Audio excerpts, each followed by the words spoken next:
नमस्कार दोस्तों, मैं हेमेंद्र कुमार आप सभी का फिर से स्वागत करता हूं आपके अपने YouTube चैनल अल्टीमेट लक्ष्य पे। दोस्तों, जैसा कि आप लोगों को पता है कि मैं हिस्ट्री का क्लास ले रहा हूं, तो आज ही मेरा हिस्ट्री का जो है ये 14वां पार्ट होगा, जिसमें हम लोग मराठा साम्राज्य के बारे में पढ़ेंगे। इसके पहले जो मैंने मिडिवल हिस्ट्री का और 13 पार्ट में जो वीडियो बनाया है, मैंने उसमें सारा जो इसके पिछले का जो पार्ट है सारा कवर किया हुआ है, और जो एंशिएंट हिस्ट्री का भी है मैंने उसमें 13 पार्ट में वीडियो बनाया है। तो जो है सारा वीडियो मेरा यहाँ पर अवेलेबल है। आप जो है जो भी पुराना मेरा वीडियो है वो जा करके आप देख सकते हैं इस वीडियो के डिस्क्रिप्शन बॉक्स में। ठीक है, मैंने सारे वीडियो का लिंक डाल दिया है वहाँ पे, आप जा करके सारा वीडियो चेक कर सकते हैं। ठीक है दोस्तों, तो दोस्तों यदि आप हमारे चैनल के साथ पहली बार जुड़ रहे हैं तो ये सब्सक्राइब का बटन दबा करके इसे पहले सब्सक्राइब कर ले, और ये बेल आइकन का दबा करके इसको बेल आइकन को आप नोटिफाई कर ले। इससे क्या होगा, जब भी हम लोग कोई भी वीडियो अपलोड करेंगे तो आपको तुरंत उसका अपडेट मिल जाएगा और आप लोग तुरंत वहाँ से कोई वीडियो देख सकते हैं। ठीक है दोस्तों, तो चलिए आज जो है आज का पार्ट हम लोग स्टार्ट करते हैं, जो कि मिडिवल हिस्ट्री का पार्ट ही होगा। जो 14वां पार्ट में हम लोग किसके बारे में पढ़ेंगे, तो मराठा एम्पायर के बारे में पढ़ेंगे। तो मराठा एम्पायर के बारे में जब हम लोग पढ़ेंगे उसके पहले जो है पिछले क्लास में जो मैंने भी जो पढ़ाया है हम लोग उसके बारे में क्वेश्चन आंसर डिस्कस करेंगे। तो मैं सोच रहा हूँ कि मैं इस बार आपको पूरा जो मुगल कालीन का जो भी क्वेश्चन आंसर है इंपॉर्टेंट, मैं सारा उसका पहले डिस्कस कर लूँ। उसके बाद फिर हम लोग मराठा एम्पायर में शिवाजी के बारे में पढ़ेंगे। तो चलिए पहले क्वेश्चन आंसर डिस्कस करते हैं, उसके बाद फिर हम लोग आगे देखते हैं। तो पहला क्वेश्चन है कि मुगल वंश का संस्थापक कौन था, तो बाबर था। 1526 ईस्वी में बाबर ने किस वंश के शासक को परास्त कर मुगल साम्राज्य की नींव डाली, तो लोधी वंश की। और लोधी वंश का संस्थापक कौन था, तो बहलोल लोधी, मैंने पढ़ाया ही था। नेक्स्ट है पानीपत का प्रथम युद्ध कब हुआ था, तो 21 अप्रैल 1526 ईस्वी को हुआ था। ठीक है, कहाँ हुआ था, पानीपत हरियाणा में। नेक्स्ट है कि भारत में ग्रैंड ट्रंक रोड की किसने निर्माण करवाया था, तो शेरशाह सूरी ने करवाया था। अगला है कि गुजरात विजय की यादगार में अकबर ने किसका निर्माण कराया था, तो बुलंद दरवाजा का निर्माण कराया था। ठीक है, चलिए अब अगला देखते हैं क्वेश्चन। नेक्स्ट है कि आईने अकबरी एक महान ऐसी ऐतिहासिक कृति है, ये किसके द्वारा लिखी गई है, तो अबुल फजल। ठीक है, अगला प्रश्न है कि 6 अप्रैल 1556 ईस्वी को पानीपत की दूसरी लड़ाई किसके किसके बीच हुई थी, तो अकबर और हेमू के बीच में। तो ये हेमू कौन थे, तो हेमू थे राजा हेमचंद्र विक्रमादित्य। नेक्स्ट है कि दीन इलाही नामक नया धर्म किसके द्वारा शुरू किया गया था, तो अकबर के द्वारा शुरू किया गया था। अगला है कि प्रसिद्ध मुस्लिम शासिका चांद बीबी जिसने बरार को अकबर को सौंपा, किस राज्य से संबंधित थी, तो अहमदनगर से थी। ठीक है, चलिए नेक्स्ट प्रश्न देखते हैं। अगला प्रश्न है कि अपने काल के महान संगीतक तानसेन किसके दरबार में थे, तो अकबर के दरबार में थे। मुगल काल की राजभाषा कौन सी थी, तो फारसी थी। सती प्रथा की भर्त्सना करने वाला मुगल सम्राट कौन था, तो अकबर था।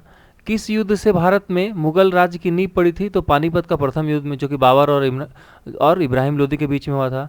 अगला है कि मुगल चित्रकारी ने किसके शासनकाल में जो है पराकाष्ठा चरमोकर्ष पर थी, मतलब जो किसके थे, तो जहांगीर के शासनकाल में। और जहांगीर के शासनकाल को चित्रकारी का स्वर्णकाल कहा जाता है। ठीक है, चलिए अगला क्वेश्चन देखते हैं। अगला प्रश्न है कि शेरशाह की महानता का द्योतक क्या है, तो प्रशासनिक सुधार था। हुमायूं नामा किसने लिखी है, तो गुलबदन बेगम ने लिखी है। ठीक है, ये सब सारा इंपॉर्टेंट है, आप लोग नोट करते जाएंगे। ठीक है, चलिए आगे देखते हैं नेक्स्ट क्वेश्चन। नेक्स्ट है कि अकबर के शासन में महाभारत का फारसी भाषा में अनुवाद किया था, तो वह किस नाम से जाना जाता है, तो रज्मनामा के नाम से जाना जाता है। कौन सा, तो महाभारत काव्य जो है रज्मनामा से। तो महाभारत की रचना किसने की थी, तो वेद व्यास ने की थी। चलिए अगला प्रश्न देखते हैं। किस मुगल सम्राट ने सैयद भाइयों को हराया था, तो मोहम्मद शाह ने। ठीक है, और मोहम्मद शाह को क्या बोला जाता है, तो मोहम्मद शाह को रंगीला शासक भी कहा जाता है। कौन अंतिम मुगल सम्राट थे, तो बहादुर शाह 2 या बहादुर शाह जफर जो थे ये अंतिम मुगल सम्राट थे।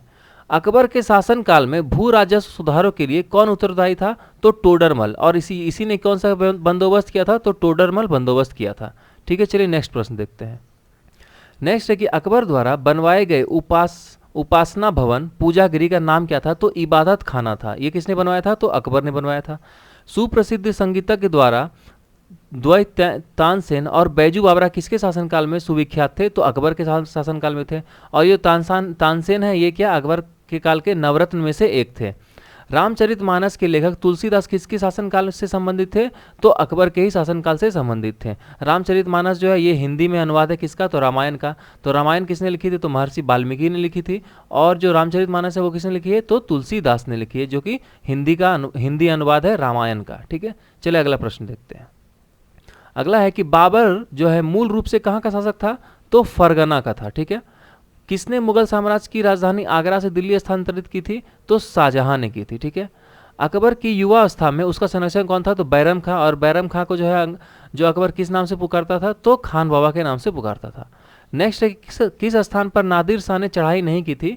तो कन्नौज में नहीं की थी उन्होंने अपनी उसमें चढ़ाई। ठीक है, चलिए अगला प्रश्न देखते हैं। अगला प्रश्न है कि राजा बीरबल की उपाधि किसे दी गई थी? तो महेश दास। जो बीरबल का जो पहले का नाम था वो क्या था? महेश दास था।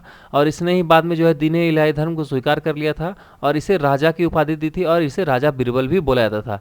और यही जो राजा बीरबल है यही पहला और अंतिम जो है हिंदू था जिसने दीन-ए इलाही धर्म को स्वीकार किया था अकबर के शासनकाल में। और ये बीरबल जो है ये भी नवरत्न में से एक था अकबर के दरबार का। औरंगजेब ने ज़्यादा भवनों का निर्माण नहीं करवाया, क्योंकि तो उससे क्या है, उसे अपने शासनकाल में निरंतर युद्ध करने पड़े थे। तो औरंगजेब को जो हमेशा युद्ध करना पड़ा था, इस कारण से ये ज़्यादा भवनों का निर्माण नहीं करवा पाया था। किस मुगल शासक का 2 बार राजाभिषेक हुआ? तो औरंगजेब का ही हुआ था। ग्रैंड ट्रंक रोड जोड़ती है तो कोलकाता व अमृतसर को जोड़ती है। ठीक है, कहाँ पे? तो भारत में कोलकाता से अमृतसर को कौन सी रोड जोड़ती है? तो ग्रैंड ट्रंक रोड। नेक्स्ट है कि वर्ष 1526 ईस्वी में लड़ी गई पानीपत की पहली लड़ाई में बाबर से कौन पराजित हुआ? तो इब्राहिम लोदी। इब्राहिम लोदी ये कौन था? तो लोदी वंश का आखिरी शासक था। शेरशाह सूरी का मकबरा कहाँ स्थित है? तो सासाराम में स्थित है। चलिए अगला प्रश्न देखते हैं। अगला है कि अकबर का राज्याभिषेक कहाँ हुआ था? तो कालानौर में हुआ था। नेक्स्ट है कि गुरु अर्जुन देव जो है किसके साथ समकालीन थे? तो जहांगीर के समकालीन थे। किस राजपूत वंश ने अकबर के सामने समर्पण नहीं किया था? तो सिसोदिया वंश ने नहीं किया था। और सिसोदिया वंश के जो उसमें के राजा थे वो कौन थे? तो महाराणा प्रताप थे, जिन्होंने कि यहाँ इनका सामने आत्मसमर्पण नहीं किया था और वो उसमें मेवाड़ के राजा थे। और इनके बीच में जो युद्ध हुआ था वो कौन सा हुआ था? तो हल्दी घाटी का युद्ध हुआ था। किस मुगल शासक को आलमगीर कहा जाता है? तो औरंगजेब को ही आलमगीर भी कहा जाता है। सम्राट अकबर द्वारा किसको जरी कलम की उपाधि से अलंकृत किया गया था? तो मोहम्मद हुसैन को सम्राट अकबर द्वारा जरी कलम की उपाधि से सुशोभित किया गया था। चलिए अगला क्वेश्चन देखते हैं। नेक्स्ट है कि बाबर ने पहली बार पश्चिम से कहाँ से होकर भारत में प्रवेश किया था? तो पंजाब से। अगला है कि हल्दी घाटी का युद्ध कब लड़ा गया? तो 1576 ईस्वी में। फैजी किसके दरबार में रहा? तो अकबर में। ये फैजी भी जो है ये नवरत्न में से एक था अकबर के दरबार का। किसके समय में मलिक मोहम्मद जायसी ने पद्मावत की रचना की थी? तो शेरशाह सूरी के समय में की थी। अगला प्रश्न है कि किसने जो है चीसा की लड़ाई 1539 में हुमायूं को पराजित किया था? चीसा की लड़ाई में तो वो शेरशाह सूरी था। ठीक है, चलिए अगला प्रश्न देखते हैं। अगला प्रश्न है कि हुमायूं का मकबरा कहाँ स्थित है? तो दिल्ली में स्थित है। किस मुगल शासक ने 2 बार शासन किया? तो हुमायूं ने किया था, क्योंकि हुमायूं को जब शेरशाह सूरी ने हरा दिया था तो 1540 में वो भटक के सिंध भाग गया था। फिर वहाँ से वो 1555 ईस्वी में फिर वापस आया और उसके बाद फिर से जो सूरवंश का जो एक शासक था उसको हरा करके फिर से उसने दिल्ली की राजगद्दी को संभाला। तो इसलिए इसने 2 बार शासक किया था। ठीक है, अगला है कि भारत में बीबी का मकबरा कहाँ स्थित है? तो औरंगाबाद महाराष्ट्र में बीबी का मकबरा स्थित है। और ये किसने बनवाया था? तो ये औरंगजेब ने बनवाया था। नेक्स्ट है कि फतेहपुर सिकरी स्थित लाल पत्थर से निर्मित शेख सलीम चिश्ती के मकबरे को किसने संगमरमर का करवाया था? तो जहांगीर उसका उत्तर हो जाएगा। ठीक है, चलिए नेक्स्ट प्रश्न देखते हैं। नेक्स्ट है कि शाहजहां ने किस शहर में मोती मस्जिद बनवाई थी? तो उसका उत्तर हो जाएगा आगरा। फिर है अगला क्वेश्चन कि किस मुगल बादशाह ने जजिया नामक कर लगवाया था? तो औरंगजेब उसका उत्तर हो जाएगा। अगला प्रश्न है कि अकबर के शासनकाल में आलम गुजार नामक उत्तराधिकारी का कार्य था। तो क्या था वो कार्य? तो भूमि राजस्व का मूल्यांकन और संग्रहण करना। जो ये आलम गुजार ये क्या करते थे? तो भूमि राजस्व का मूल्यांकन करते थे और संग्रह करते थे। ठीक है, चलिए अगला प्रश्न देखते हैं। अगला प्रश्न है कि कौन सा मुगल बादशाह पहले तो अंग्रेजों का कैदी रहा और बाद में जीवन पर्यंत मराठों का पेंशन भोगी रहा? तो उसका उत्तर हो जाएगा शाह आलम द्वितीय। नेक्स्ट है कि दक्षिण में किसके शासन में मुगल साम्राज्य तमिल राज तक फैल गया था? तो उसका उत्तर हो जाएगा औरंगजेब। नेक्स्ट है कि मुगल काल में किस बंदरगाह को बाबुल मक्का या मक्का द्वार कहा जाता था? तो सूरत के बंदरगाह को कहा जाता था। नेक्स्ट है कि भारत के इतिहास के संदर्भ में अब्दुल हमीद लाहौरी कौन था? तो शाहजहां के शासन का एक राजकीय इतिहासकार था। कौन? अब्दुल हमीद लाहौरी। ठीक है, चलिए अगला प्रश्न देखते हैं। अगला क्वेश्चन है कि किस मुगल बादशाह की मृत्यु दीन पन्हा पुस्तकालय की सीढ़ियों से गिरने के कारण हो गई थी? तो उसका उत्तर हो जाएगा हुमायूं। नेक्स्ट है कि किस मुगल बादशाह के दुर्भाग्य पर व्यंग्य करते हुए लेनपुल ने लिखा है कि वह जिंदगी भर ठोकरें खाता रहा और ठोकर खाकर ही उसके जीवन का अंत हो गया? तो इसका उत्तर हो जाएगा हुमायूं, क्योंकि हुमायूं जो ठोकर खा खा करके जी रहा था और लास्ट में जो है ठोकर खा के जो वो क्या हुआ, हुमायूं जो है पुस्तकालय से के सीढ़ियों से गिरा और मर गया। ठीक है, चलिए अगला प्रश्न देखते हैं। नेक्स्ट है कि मुगल प्रशासन में मुहतसिब था, तो क्या था, तो ये लोक आचरण अधिकारी था क्या, मुहतसिब। नेक्स्ट है कि मुगल प्रशासन में मदद ए मास इंगित करता है, तो विद्वानों को दी जाने वाली राजस्व मुक्त अनुदान भूमि को मदद ए मास बोला जाता है, ठीक है। अगला है कि दास्ताने मीर हमजा का चित्रांकन किसके द्वारा किया गया था, तो अब्दुल समद के द्वारा किया गया था। नेक्स्ट है कि किस सुल्तान ने पहले हजरत आला की उपाधि अपनाई और बाद में सुल्तान की, तो उसका उत्तर हो जाएगा शेरशाह सूरी। नेक्स्ट है कि किस मुगल बादशाह को वजीर गजीउद्दीन ने दिल्ली में दाखिल होने नहीं दिया था, तो शाह आलम द्वितीय इसका उत्तर है, जो हम लोगों ने पिछले पार्ट में पढ़ा भी था। चलिए अगला क्वेश्चन देखते हैं। नेक्स्ट है कि दिल्ली का लाल किले का निर्माण किसने करवाया था, तो शाहजहां ने। मैंने शाहजहां का जब पार्ट पढ़ाया था तो उसमें मैंने बताया था। नेक्स्ट है किस इतिहासकार ने शाहजहां के शासनकाल को मुगल काल का स्वर्ण युग कहा है, तो A.L. श्रीवास्तव। और ये जो मुगल काल का स्वर्ण युग है ये किसका शासनकाल को कहा जाता है, तो शाहजहां के शासनकाल को कहा जाता है, ये आप लोग याद रखेंगे। चलिए अगला प्रश्न देखते हैं। अगला प्रश्न है कि शेरशाह के बचपन का नाम क्या था, तो फरीद खां था। शेरशाह को उसके पिता हसन खां ने एक जागीर के प्रबंधक के रूप में नियुक्त किया था। वह जागीर थी कहाँ का, तो सासाराम का, जो उस समय उसका नाम था सहसराम था, ठीक है। नेक्स्ट है कि पानीपत के युद्ध में बाबर की जीत का मुख्य कारण क्या था, उसकी सैन्य कुशलता। और इसी युद्ध में जो उसने सबसे पहले जो प्रथम तोपखाना का उपयोग किया था। जब्ती प्रणाली किसकी उपज थी, तो शेरशाह सूरी की थी। जबावित का संबंध किससे था, तो राज कानून से था। अगला प्रश्न है कि ईरान के शाह और मुगल शासकों के बीच झगड़े की जड़ क्या थी, तो कांधार, ठीक है। नेक्स्ट है कि मुमताज का जो असली नाम है वह क्या था, तो अर्जुमंद बानो बेगम था। मुमताज महल जो थी जिनके नाम से ताजमहल का नाम पड़ा, तो उसका जो असली नाम क्या था, तो अर्जुमंद बानो बेगम था, ठीक है। चलिए अगला प्रश्न देखते हैं। नेक्स्ट है कि किस मुगल बादशाह को जिंदा पीर कहा जाता है, तो औरंगजेब को जिंदा पीर कहा जाता है। अकबर द्वारा बनाई गई कौन सी इमारत का नक्शा बौद्ध विहार की तरह है, तो पंचमहल, ठीक है। बौद्ध विहार की तरह जो कौन सा अकबर का नक्शा है दिखता है, इमारत दिखता है, तो पंचमहल की तरह। अंतिम मुगल बादशाह बहादुर शाह जफर था, तो उसके पिता का नाम क्या था, तो अकबर शाह द्वितीय या अकबर द्वितीय भी कहा जाता है। अकबर ने सर्वप्रथम वैवाहिक संबंध राजपूतों के जिस गृह से स्थापित किए थे वह कौन सा था, तो कचवाहा वंश था। यानी कचवाहों से इन्होंने मतलब वैवाहिक संबंध स्थापित किया था, और कचवाहा वंश की जो राजकुमारी थी जोधाबाई, उन्हीं से अकबर का विवाह हुआ था। अगला प्रश्न है कि औरंगजेब ने दक्षिण में जिन दो राज्यों को विजित किया था वो कौन थे, तो गोलकंडा एवं बीजापुर थे, जो औरंगजेब के पार्ट में हम लोग पढ़े भी थे, आप लोग उसको याद रखेंगे, ठीक है। चलिए अगला प्रश्न देखते हैं। नेक्स्ट है कि किस मुगल बादशाह ने अपनी जो आत्मकथा है फारसी में लिखी है, तो उसका उत्तर रहेगा जहांगीर।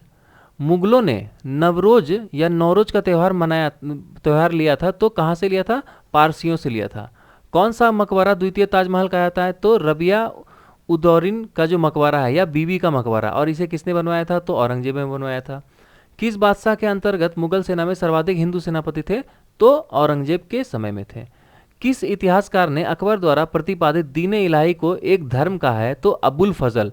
और अबुल फजल कौन थे, तो अबुल फजल भी जो है ये 9 रत्न में से एक थे अकबर के दरबार के, ठीक है। चलिए अगला प्रश्न देखते हैं।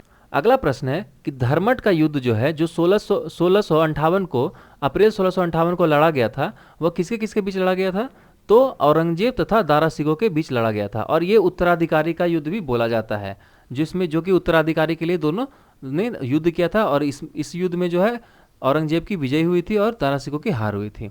अगला प्रश्न है कि जहांगीर के दरबार में पक्षियों का सबसे बड़ा चित्रकार था, तो वो कौन था, मंसूर। किसने मुगल काल में ऐतिहासिक विवरण लिखा है, तो गुलबदन बेगम। अगला प्रश्न है प्रसिद्ध संगीतज्ञ तानसेन का मकबरा कहाँ स्थित है, तो ग्वालियर में उसका मकबरा स्थित है। चलिए अगला प्रश्न देखते हैं। नेक्स्ट प्रश्न है कि गुलबदन बेगम किसकी पुत्री थी, तो बाबर की पुत्री थी। अगला है कि मुगल प्रशासन में जिले को किस नाम से जाना जाता था, तो सरकार के नाम से। किस सिख गुरु की मृत्यु के लिए औरंगजेब जिम्मेदार है, तो गुरु तेग बहादुर की। भारत के मुगल शासक बनने पर जहीरुद्दीन मोहम्मद ने क्या नाम रखा था अपना, तो बाबर रखा था। अकबर के काल में महाभारत का फारसी अनुवाद जिसके निर्देशन में हुआ वह कौन थे, तो फैजी थे, ठीक है। चलिए अगला प्रश्न देखते हैं। अगला है कि दिल्ली की प्रसिद्ध जामा मस्जिद का निर्माण किसने किया था, तो शाहजहां ने। मैंने जब शाहजहां का पार्ट जब किया था तो उस पार्ट में मैंने बताया था कि शाहजहां ने कौन कौन सा मंदिर या कौन कौन सा इमारत बनवाया है, सारा का मैंने बताया था, तो आप लोग जाकर के उस पार्ट को जरूर देख लेंगे। नेक्स्ट है कि किस मुसलमान विद्वान का हिंदी साहित्य के लिए सबसे महत्वपूर्ण योगदान रहा है तो अब्दुल रहीम खान खाना का रहा है। और ये अब्दुल रहीम खान खाना कौन थे? तो ये अब्दुल रहीम खान खाना थे, ये बैरम खां के पुत्र थे। ठीक है, इसको आप लोग याद रखेंगे। चलिए अगला प्रश्न देखते हैं। अगला है कि अकबर द्वारा बनाई गई श्रेष्ठतम इमारतें पाई जाती है कहाँ? तो फतेहपुर सिकरी में। हल्दी घाटी का युद्ध 1576 में के पीछे अकबर का मुख्य उद्देश्य क्या था? तो राणा प्रताप जो महाराणा प्रताप थे उनको अपने अधीन लाना था, लेकिन ऐसा हो नहीं पाया था। मुगल सम्राट अकबर थे, उनके समय का प्रसिद्ध चित्रकार कौन था? तो दशवंत था उसका नाम। शेर शाह ने असरफी, रुपया, दाम नामक नए सिक्के चलवाए। वे जिन धातुओं से बने होते थे वे कौन थे? तो सोना, चांदी और तांबा से बने हुए थे। ठीक है, अगला प्रश्न है कि अकबर के शासन काल में पुनर्गठित केंद्रित प्रशासन तंत्र के अंतर्गत सैनिक भाग का प्रमुख कौन होता था? तो मीर बख्शी होता था। ठीक है, चलिए अगला प्रश्न देखते हैं। अगला प्रश्न है कि किसने अकबर की कब्र खोदकर उसकी हड्डियों को जला दिया था? तो राजा राम ने जला दिया था। ठीक है, अगला प्रश्न है कि अकबर का सबसे अंतिम विजय अभियान कौन सा था? तो असीरगढ़ जो विजय अभियान है वो सबसे अंतिम था अकबर का। ठीक है, अगला प्रश्न है कि अकबर के नवरत्न में से एक बीरबल किस अभियान के समय मारे गए थे? तो यूसुफ जइयों का जो विद्रोह हुआ था उसके समय में लड़ते लड़ते जो बीरबल वीरगति को प्राप्त हुआ, मतलब बीरबल की मृत्यु हो गई थी। ठीक है, चलिए अगला प्रश्न देखते हैं। नेक्स्ट है कि अकबर ने किसे कविराय या कविराज की उपाधि दी थी? तो उसका उत्तर हो जाएगा बीरबल। जहांगीर के निर्देश पर किसने अबुल फजल की हत्या कर दी थी? तो बीर सिंह बुंदेला ने अबुल फजल की हत्या कर दी थी। मेवाड़ से युद्ध तथा चित्तौड़ की संधि किसके शासनकाल की प्रमुख उपलब्धि है? तो जहांगीर की। ठीक है, चलिए अगला क्वेश्चन देखते हैं। अगला प्रश्न है कि अंतिम रूप से जजिया कर को समाप्त करने वाला मुगल बादशाह कौन था? तो मोहम्मद शाह, जिसे रंगीला शासक के नाम से भी जाना जाता है। अकबरनामा किसने लिखा है? तो अबुल फजल ने लिखा है। एतमादुल्ला का मकबरा आगरा में किसने बनवाया है? तो नूरजहां ने। और ये एतमादुल्ला कौन थे? तो नूरजहां के पिताजी थे। ठीक है, राजपूताना के राज्यों में से किस एक ने अकबर की संप्रभुता कभी स्वीकार नहीं की? तो मेवाड़। और मेवाड़ के उसमें राजा कौन थे? तो महाराणा प्रताप। और आखिरी क्वेश्चन है कि किस मध्यकालीन भारतीय शासक ने पट्टा एवं कबूलियत की प्रथा आरंभ की थी? तो शेरशाह सूरी। तो दोस्तों ये था हमारा पूरा मुगल साम्राज्य का क्वेश्चन आंसर। आशा करता हूँ कि आपका जो सारा ये रिवीजन इससे हो गया होगा। ठीक है, अब हम लोग आगे चलते हैं। आज से हम लोग जो स्टार्ट करेंगे वो मराठा साम्राज्य करेंगे। तो मराठा साम्राज्य का मेरा 2 क्लास होगा। तो आज पहले हम लोग शिवाजी के बारे में पढ़ेंगे, उसका जो अगले क्लास में पढ़ेंगे वो शिवाजी के उत्तराधिकारी के बारे में पढ़ेंगे। ठीक है, तो चलिए स्टार्ट करते हैं आज का पार्ट। तो आज हम लोग पढ़ेंगे मराठा साम्राज्य के बारे में। तो मराठा साम्राज्य के जो संस्थापक थे वो कौन थे? शिवाजी थे। ठीक है, शिवाजी का जन्म 1627 ईस्वी में शिवनेर दुर्ग जुनार के समीप में हुआ था। शिवाजी के पिता का नाम शाहजी भोसले था और उनकी माता का नाम जीजाबाई था। ये बहुत इंपॉर्टेंट क्वेश्चन है, आप लोग एकदम जरूर याद रखेंगे कि शिवाजी के फादर का नाम क्या था? तो शाहजी भोसले और माताजी का नाम क्या था? तो जीजाबाई था। शाहजी भोसले की दूसरी पत्नी का नाम जो था वो क्या था? तुगबाई मोहिते था। ठीक है, और शिवाजी के गुरु कौन थे? तो कोंडदेव जी थे। ये बहुत इंपॉर्टेंट है, इसको भी आप लोग याद रखेंगे, नोट कर लें कि शिवाजी के गुरु कौन थे? तो कोंडदेव। ठीक है, चलिए अगला पार्ट देखते हैं। अगला पॉइंट है कि आध्यात्मिक क्षेत्र में क्या है? अगला पॉइंट है कि आध्यात्मिक क्षेत्र में शिवाजी के आचरण पर गुरु रामदास का काफी प्रभाव पड़ा था।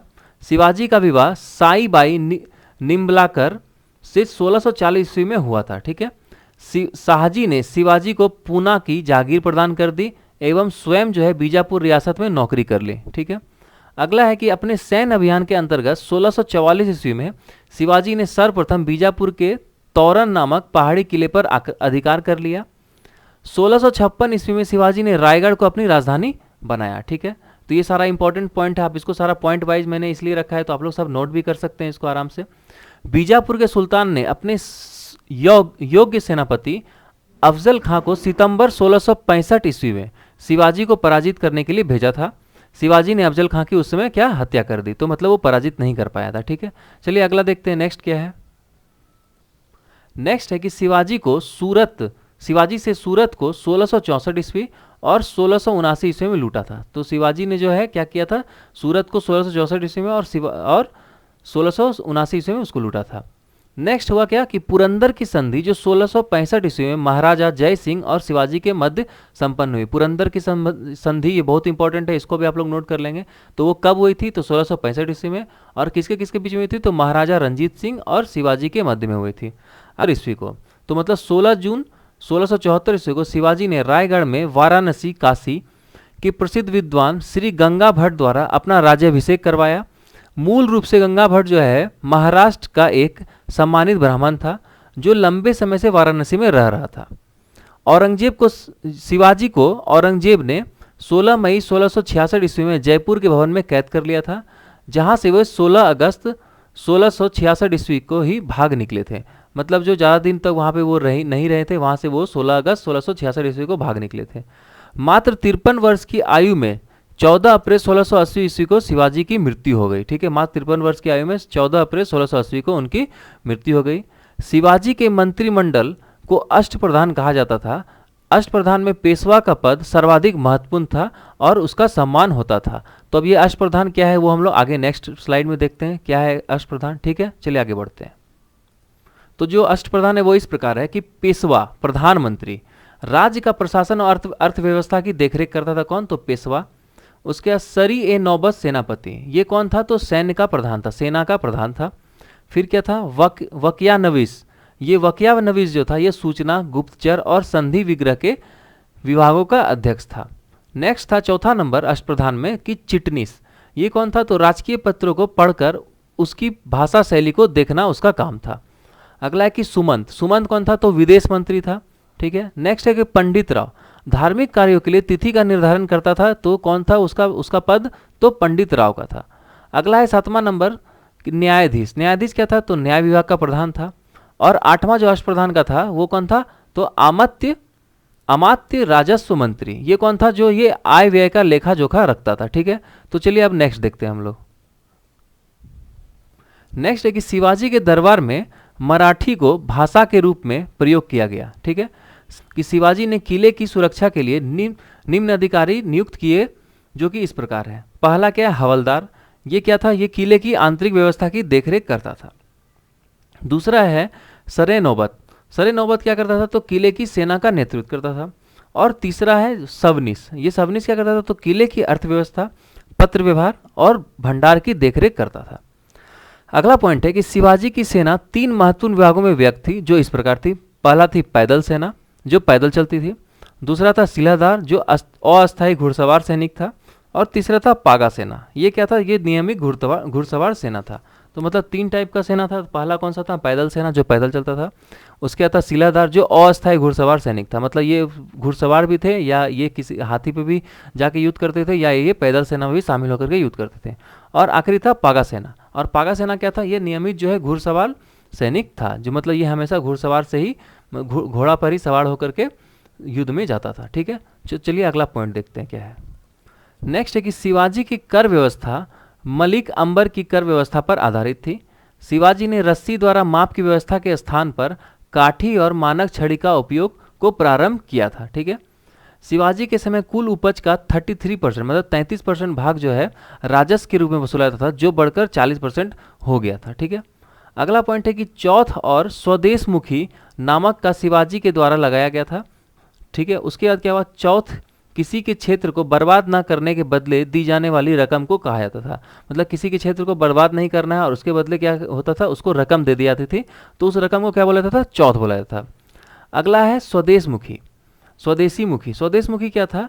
तो इसके हक का दावा करके शिवाजी स्वयं को सर्वश्रेष्ठ देशमुख प्रस्तुत करना चाहते थे। ठीक है, तो दोस्तों ये था हमारा शिवाजी का पार्ट।